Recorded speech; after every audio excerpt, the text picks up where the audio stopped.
जय हिंद दोस्तों, मैं हूं विवेक खत्री और आप देख रहे हैं वाओ न्यूज की एक और कवर स्टोरी।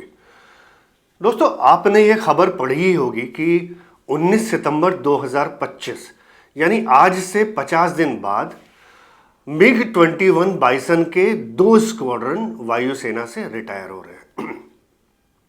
क्योंकि ये 62 साल पुराने हो चुके हैं और टेक्नोलॉजी तो पुरानी है ही।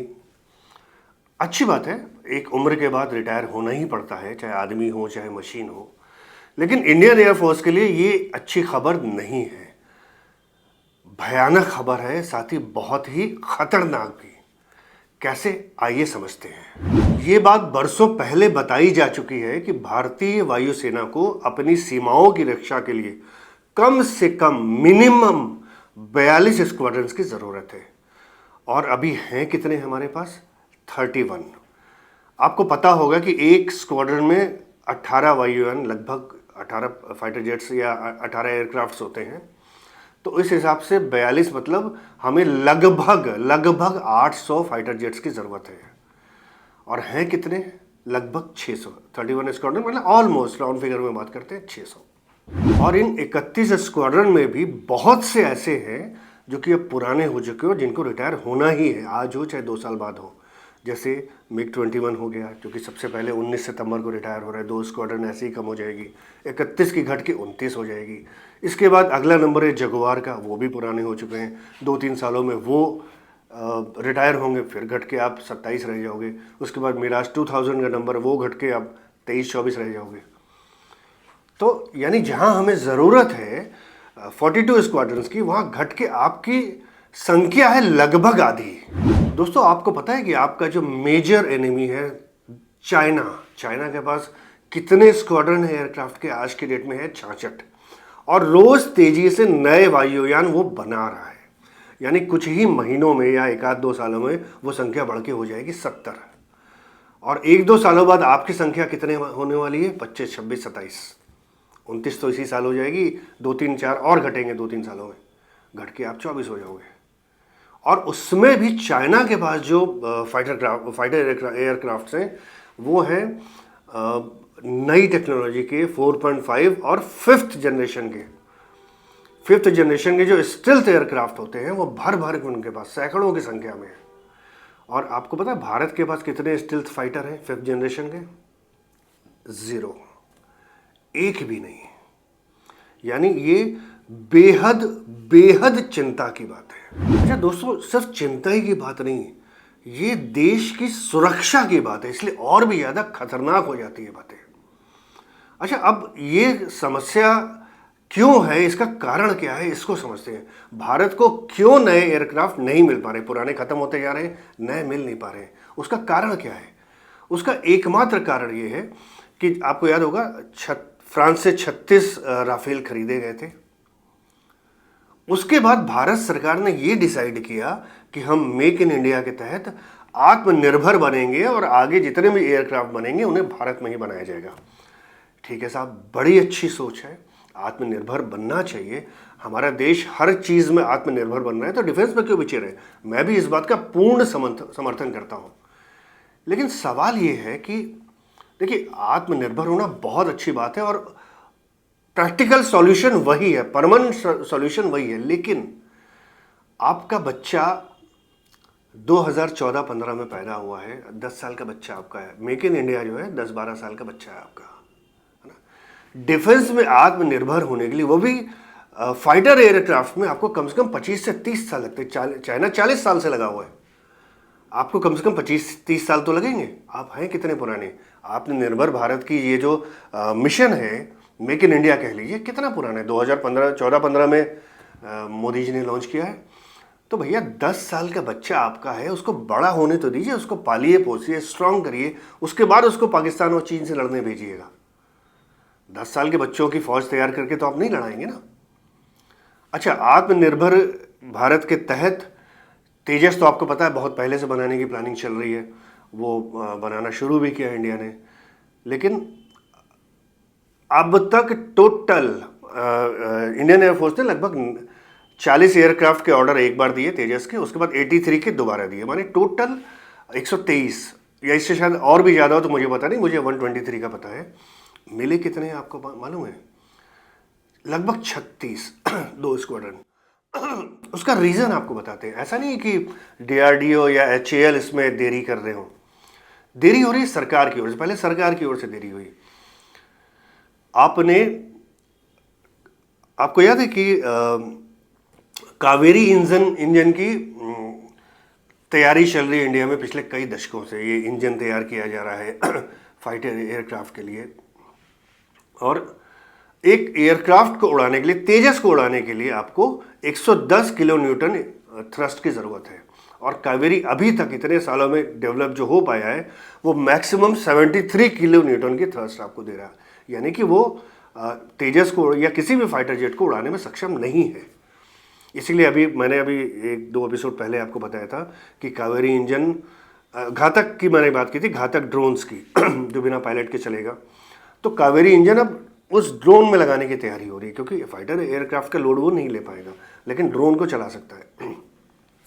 अच्छा, जब हमारा कावेरी फेल हो गया, नहीं चला पाया, तो हमने बात की अमेरिका से, अमेरिका के जनरल इलेक्ट्रिक से बात की, उनसे इंजन्स खरीदने की। 99 इंजन्स का उनको ऑर्डर दिया था, जहाँ तक मुझे ख्याल पड़ रहा है अभी।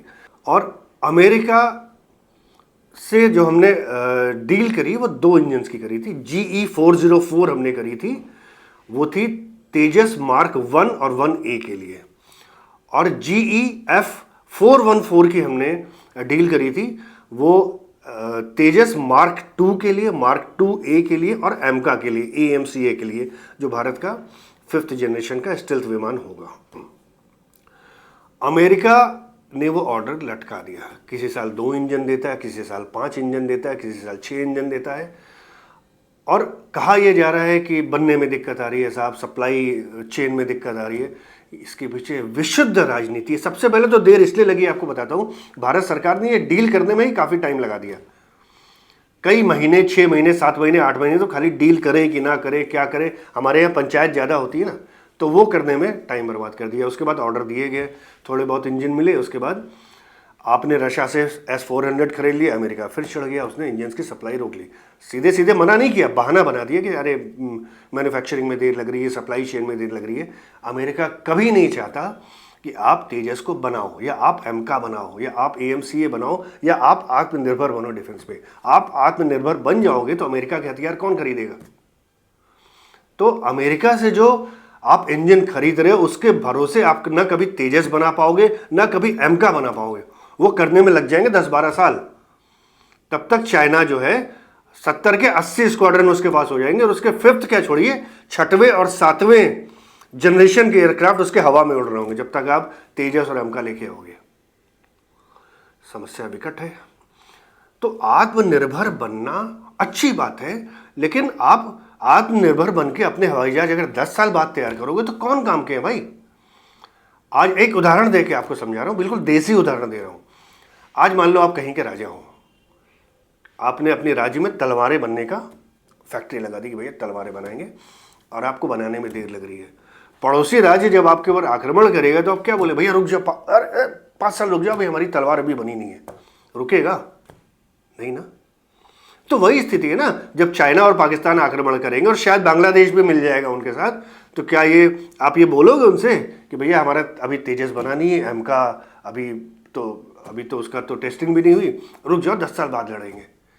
नहीं होता ना। आत्मनिर्भर बनने बहुत ज़रूरी चीज़ है, अच्छी चीज़ है, लेकिन आप आत्मनिर्भर बन के अपने हवाई जहाज बना पाओगे 10 साल बाद। 5th जनरेशन का फाइटर जेट जो आपका AMCA यानी एमका है, वो आएगा 2035 के बाद। आप गारंटी ले सकते हो 2035 तक कोई युद्ध नहीं होगा। और तब तक क्या होगा, आपकी जो अभी 31 है आज के डेट में, वो घट के आपके स्क्वाड्रन्स रह जाएंगे 20। ज़रूरत है आपको 42 की, आधे से भी कम। चाइना के तब तक हो जाएंगे 80। 20 स्क्वाड्रन लेके 80 से लड़ोगे? नहीं लड़ सकते। तो उसके लिए क्या करें?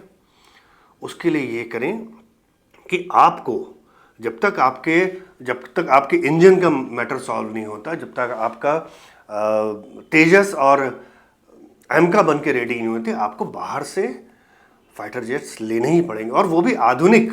राफेल आपके हिसाब से बहुत आधुनिक है, लेकिन वो भी 4.5 जनरेशन का है। 5th जनरेशन क्या हुआ, हमारे पास ऑफर है, अमेरिका ने हमको F-35 का ऑफर दिया हुआ है, रशिया ने हमको Su-57 का दिया हुआ है। और रशिया तो यहाँ तक कह रहा है, मैं पहले बता चुका हूँ आपको कि रशिया यहाँ तक कह रहा है कि आप मेरे से सोर्स कोड ले लो, टेक्नोलॉजी ले लो, हम इंडिया में ही बना देंगे। और रशिया के साथ ये डील हम पहले भी सुखोई 30 की कर चुके हैं। सुखोई 30 MK1 जो है ये तो नासिक में ही तो बनता है। और रशियन जो स्पेशलिस्ट थे वो उन्होंने इंडिया की नासिक की विजिट करी थी, उन्होंने वो फैक्ट्री देखी और बताया हाँ साहब ये इक्विपमेंट, ये पूरा सेटअप जो आपका है ये पर्याप्त है, Su-57 हम इसी फैक्ट्री में बना देंगे। फिर भी भारत सरकार इतना सोच रही है, यहाँ क्या ना, एक डिसीजन लेने से पहले डिफेंस के लिए बाद में सोचा जाता है, पहले पॉलिटिक्स होने लगती है, पंचायत बहुत होती है, सिर्फ टाइम का वेस्टेज। देखिए क्या है कि माननीय नरेंद्र मोदी का मैं भी फैन हूँ, एक इंसान के, पत्रकार के तौर पर नहीं पर एक इंडिविजुअल की तरह मैं भी फैन हूँ। मैं भी ये व्यक्तिगत रूप से मानता हूँ कि उन्होंने देश के लिए काफ़ी देश की तरक्की की है, देश के लिए नए नए मौके लेके आए और आ रहे हैं। उनके नेतृत्व में देश आगे बढ़ा है। आज हम विश्व की चौथी अर्थव्यवस्था है, आज हम सुपर पावर बनने की ओर कदम बढ़ा रहे हैं। लेकिन जहाँ पे सरकार गलतियाँ कर रही है वहाँ पे बोलना भी मीडिया का काम है ना। वाह मोदी जी करने से जो देश की सुरक्षा को खतरा हो रहा है वो खतरा टलेगा नहीं। ये बहुत ज़रूरी है कि अपने देश में जो हवाई जहाज बन रहे हैं उनको बनने दिया जाए। आप नहीं कुछ तो आप Su-57 का आप कर लो, आपको कम से कम 10-15 स्क्वाड्रन की तो ज़रूरत है इंडियन एयरफोर्स को। 10 स्क्वाड्रन का आप रशिया से डील कर लो, भैया मेरे को 200 Su-57 चाहिए, लेकिन शर्त ये इंडिया में बनेंगे, और रशिया उसके लिए रेडी है। और जब इंडिया में बनेंगे माने मेक इन इंडिया हो गया ना ऑलमोस्ट। तो आप Su-57 बनाओ, 5th जनरेशन का स्टेल्थ फाइटर वो है, आपको अगले साल से ही मिलने लगेगा, भले थोड़ा थोड़ा करके मिलने लगेगा ना। एमका के चक्कर में तो 12 साल बर्बाद होंगे। आप एमका बनाते रहना, उसको रोको मत। Su-57 आप अगले साल से बनाना शुरू कर दोगे, वो भी इंडिया के अंदर तो हो गया ना, आत्मनिर्भर ही हो ना एक तरह से। दूसरे, अगर आप 5th जनरेशन के फाइटर जेट जब यहाँ बनाना शुरू कर दोगे तो एमका का जो प्रोजेक्ट है उसको भी मदद मिलेगी इससे। तो कहने का मतलब ये कि हम अगर सुपर पावर बनना चाहते हैं तो डेफिनेटली हमको आत्मनिर्भर बनना होगा। लेकिन आत्मनिर्भर बनने की चाह में आत्मरक्षा को इग्नोर नहीं किया जा सकता। तो ये ज़रूरी है कि हम प्रैक्टिकल होकर सरकार इस बारे में सोचे। सरकार ने अभी बोला भी है कि हम सोच रहे हैं कि 2-3 स्क्वाड्रन स्टेल्थ फाइटर जेट ले बाहर से कहीं। 2-3 स्क्वाड्रन से कुछ नहीं होगा। 31 से घट के 29 तो आप अगले महीने हो जाओगे, माने सितंबर में ऑलमोस्ट।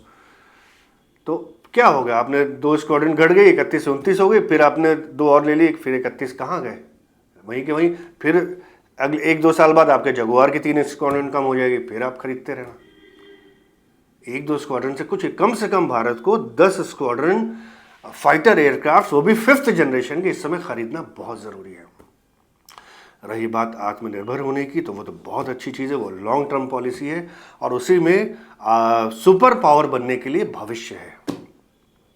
तो दोस्तों आज की बात यहीं तक। आपको मेरी ये चिंता क्या सही लगती है, आप इससे कितना सहमत हैं, ये कमेंट करके बताएं। अगर मेरी बातें आपको सही लगती है तो इस एपिसोड को लाइक करें, अपने दोस्तों के साथ शेयर करें।